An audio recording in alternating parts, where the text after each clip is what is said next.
Assalamualaikum warahmatullahi wabarakatuh.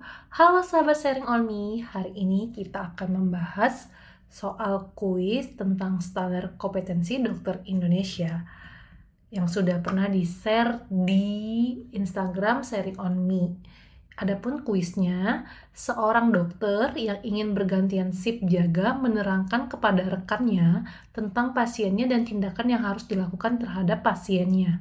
Dokter tersebut bercerita di dalam lift yang mana di dalam lift tersebut terdapat koas, residen, pasien lain hingga keluarga pasien yang lainnya. Hal yang dilakukan dokter tersebut bertentangan dengan area kompetensi A. Komunikasi efektif, B. Mawas diri dan pengembangan diri, C. Profesionalitas yang luhur, D. Keterampilan klinis, E. Pengelolaan informasi. Dalam kasus ini, dokter menyampaikan informasi pasien di tempat umum ya teman-teman, di dalam lift yang terdapat orang lain. Kalau koas, residen itu kan masih nakes ya, nggak apa-apa. Tapi ini ada pasien lain dan ada keluarga pasien. Nah, tindakan tersebut melanggar prinsip kerahasiaan pasien, yaitu confidentiality, salah satu aspek utama dalam profesionalitas yang luhur. Berarti jawabannya adalah yang C ya, profesionalitas yang luhur. Nah, ini analisis tiap opsinya. Yang A, kenapa bukan A? Analisisnya, komunikasi efektif itu menekankan cara menyampaikan pesan dengan jelas, empatik dan sesuai situasi, bukan masalah etik kerahasiaan ya. Padahal pada soal ini kan tentang etik kerahasiaan. Kalau komunikasi efektif itu lebih ke inform consent atau menjelaskan kondisi pasien ketika keluarga pasien bertanya gitu ya. Yang B, mawas diri dan pengembangan diri. Ini tidak relevan ya teman-teman, karena kasus ini tidak menyangkut refleksi diri atau perbaikan kompetensi diri. Kalau mawas diri dan pengembangan diri itu lebih ke misalnya kekurangan kita apa dalam memberikan penata laksanaan kepada pasien, terus kita belajar lagi, itu mawas diri dan pengembangan diri ya. Nah, jawaban yang tepat adalah profesionalitas yang luhur, karena dokter itu harus menjaga etika, integritas, dan kerahasiaan pasien. Tidak boleh ya kita menceritakan tentang status pasien itu di tempat yang bukan tempatnya. Kalau di kamar jaga itu boleh ya buat tukeran shift, tapi kalau di lift ada keluarga pasien yang lain kan tidak enak, tidak etis didengarkan oleh keluarga pasien yang lain. Terus pengelolaan informasi. Sebenarnya kan yang kita jelaskan kepada teman kita pertukaran SIP itu kan juga informasi, tapi yang dimaksud dengan pengelolaan informasi di SKDI itu adalah kemampuan kita dalam mencerna informasi yang kita dapatkan tentang kesehatan dan ilmu yang kita dapatkan tentang kesehatan dan kita berikan lagi kepada pasien. Nah, itu adalah kemampuan pengelolaan informasi. Terus yang E, keterampilan klinis, tidak relevan ya, karena di dalam soalnya tidak ada tentang tindakan medis ataupun tata laksana yang berhubungan dengan keterampilan klinis. Di sana kan ceritanya hanya operan ya, pergantian sip. Nah, standar kompetensi dokter Indonesia itu ada yang tahun 2012 ya teman-teman. Sekarang udah ada perbaruan tahun 2021 yang disahkan dengan standar pendidikan dokter di tahun 2024. Yang standar kompetensi dokter tahun 2012 itu terdiri dari profesionalitas yang luhur, mawas diri dan pengembangan diri, komunikasi efektif, pengelolaan informasi, landasan ilmiah ilmu kedokteran, keterampilan klinis, dan pengelolaan masalah kesehatan. Jadi ada 7 poin. Sebenarnya tidak terlalu banyak berubah ya teman-teman. Sebenarnya intinya sama aja, cuma mungkin ada beberapa kata-kata yang diubah, atau ada beberapa kompetensi yang ditambah, atau ada beberapa kompetensi yang dikurangin, nah seperti itu.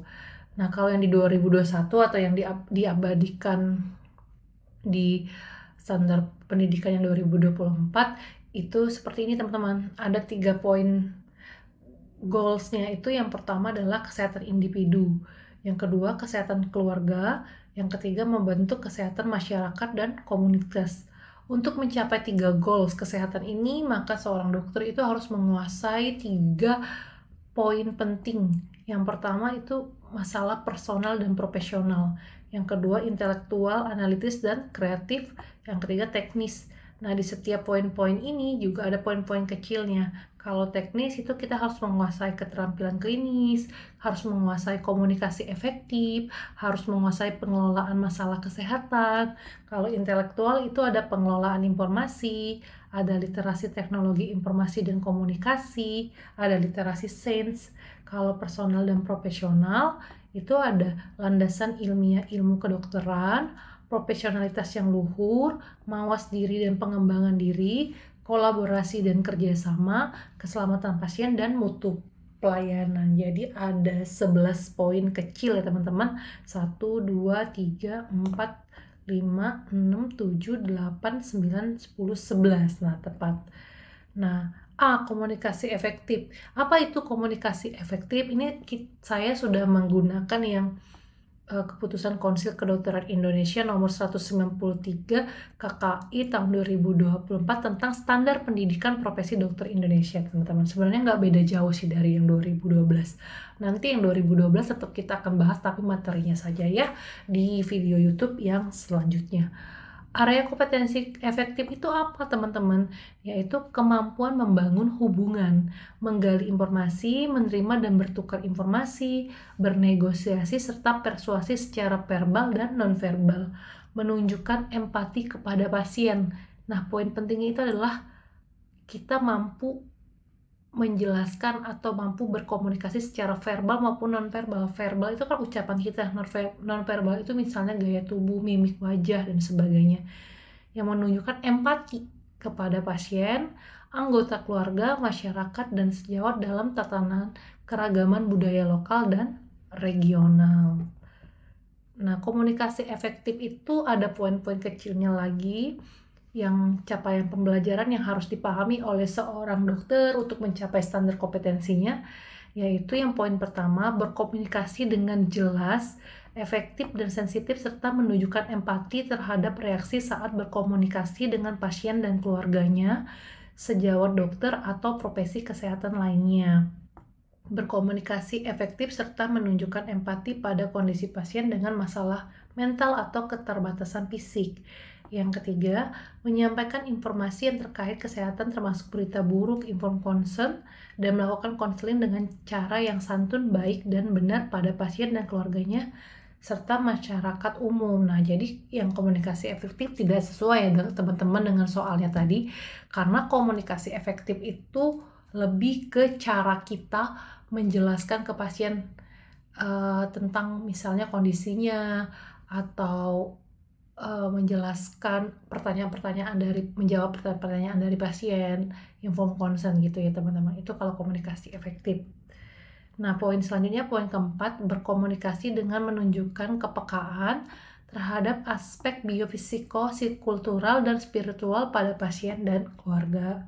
Yang kelima, berkomunikasi secara efektif dan berempati terhadap massa dalam upaya meningkatkan status kesehatan komunitas dan masyarakat. Yang keenam, memberikan informasi yang benar dan relevan kepada penegak hukum, perusahaan asuransi kesehatan, media massa, dan pihak lainnya jika diperlukan. Nah, itu poin-poin dari komunikasi efektif. Yang poin option ke B kan mawas diri dan pengembangan diri, itu juga bukan jawaban yang benar, karena kompetensi mawas diri dan pengembangan diri itu adalah kemampuan melakukan praktik kedokteran dengan melakukan refleksi diri. Nih, poinnya refleksi diri, menyadari keterbatasan kita, mengatasi masalah personal dan meningkatkan pengetahuan secara berkesinambungan, serta berkolaborasi mengusulkan karya inovatif dalam rangka menyelesaikan masalah kesehatan individu, keluarga, komunitas, dan masyarakat demi keselamatan pasien.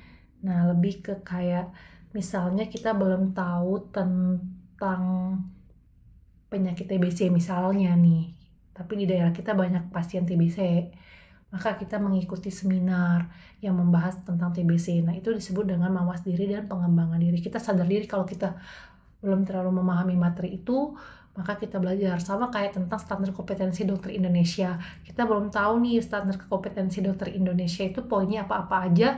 Terus teman-teman dengerin YouTube Sharing on Me untuk mencari informasi lebih lanjut. Itu namanya pengembangan diri dan mawas diri ya teman-teman. Nah, poin-poinnya sama seperti komunikasi efektif, mawas diri, dan pengembangan diri pun ada poin-poinnya. Poin yang pertama, yaitu menerapkan perilaku hidup bersih dan sehat untuk diri dan lingkungannya. Nah, itu ya teman-teman, mawas diri, kita juga harus tahu kebersihan, gimana kita mau memberikan contoh kepada pasien kalau kita sendiri tidak bisa mempraktikannya. Yang kedua, menerima, merespon positif dan menindaklanjuti umpan balik dari pihak lain untuk pengembangan diri, profesionalisme, dan pelayanan kesehatan. Misalnya teman kita ada yang mengkritik kita, kalau kerjaan kita belum baik maka kita harus memperbaiki diri. Yang ketiga, melakukan refleksi diri, mengawas diri dan evaluasi diri untuk mengidentifikasi kekuatan dan kelemahan diri dan identifikasi kebutuhan belajar secara terus-menerus dikaitkan dengan praktik kedokteran. Nah, kalau dokter kan memang lifelong learning ya teman-teman, belajar sepanjang hayat. Nah, ini masuk ke dalam mawas diri dan pengembangan diri. Ikut seminar dan sebagainya, itu termasuk dalam pengembangan diri. Terus yang keempat, mengatasi tantangan dan tekanan pekerjaan dalam pelayanan kesehatan dan menunjukkan ketangguhan dalam mengatasi tantangan dan tekanan. 5. Mengatasi dan mengelola masalah keterbatasan fisik, psikis, sosial, dan budaya, pengetahuan dan keterampilan diri sendiri dalam mengembangkan profesionalisme dan pelayanan kedokteran. Yang keenam, menerapkan kemampuan berpikir kritis, menghasilkan ide yang relevan, inovatif untuk menyelesaikan masalah kesehatan yang dihadapi. Selanjutnya, profesionalitas yang luhur, option C. Nah, ini yang benar ya teman-teman. Apa itu profesional yang luhur? Itu adalah kemampuan melaksanaan praktik kedokteran yang profesional sesuai dengan nilai dan prinsip ketuhanan, moral luhur, etika. Soal tadi itu berhubungan dengan etika ya teman-teman. Gak etis aja kita operan di lift dan ada keluarga lain yang mendengarkan. Tidak menjaga rahasia pasien. Terus disiplin, hukum, sosial, budaya, dan agama dalam konteks lokal, regional, dan global dalam mengelola masalah kesehatan individu, keluarga, komunitas, dan masyarakat. Nah, profesionalitas yang luhur juga ada poin-poinnya, capaian untuk pembelajarannya. Yang pertama, yaitu berperilaku sesuai dengan nilai kemanusiaan, agama, moral, dan etika dalam memberikan pelayanan kesehatan. Yang kedua, menunjukkan komitmen untuk bersikap dan berupaya maksimal dalam praktik kedokteran. Yang ketiga, mengambil keputusan terhadap dilema etik yang terjadi pada praktik kedokteran. Misalnya, kita ditawarkan uang segini untuk melakukan tindakan segini, tapi kita menolak, itu profesional ya teman-teman, karena kita menentang dilema etik di situ. Terus yang keempat, memiliki nasionalisme dan rasa tanggung jawab pada negara dan bangsa terutama dalam praktik kedokteran. Yang kelima, berkontribusi dalam peningkatan derajat kesehatan masyarakat. Yang keenam, menguasai dan menerapkan konsep pelayanan kedokteran dan kesehatan yang sesuai dengan hukum perundangan yang berlaku. Yang ketujuh, mempertimbangkan variasi pandangan berdasarkan latar belakang sosial dan budaya dari individu, keluarga, komunitas, dan masyarakat dalam pencegahan dan pengelolaan masalah kesehatan. Yang kedelapan, mampu bekerja sama intra dan interpersonal dalam tim pelayanan kesehatan demi keselamatan pasien. Yang kesembilan, menerapkan semangat kemandirian, daya juang, dan nilai kewirausahaan dalam bidang kesehatan.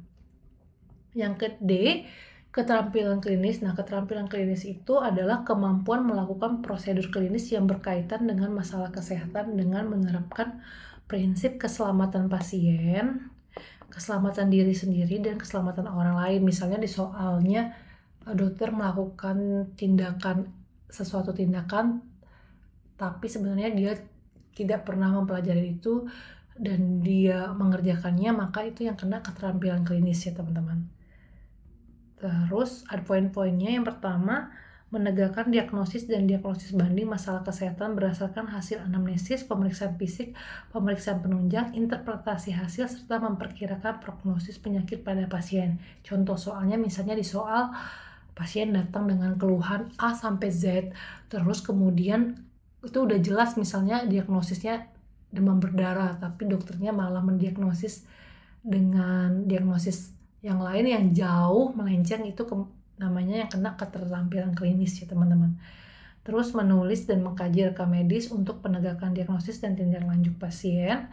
Yang tiga, merencanakan, melakukan, dan mengevaluasi prosedur klinis sesuai masalah, kebutuhan pasien dan kewenangannya pada pasien.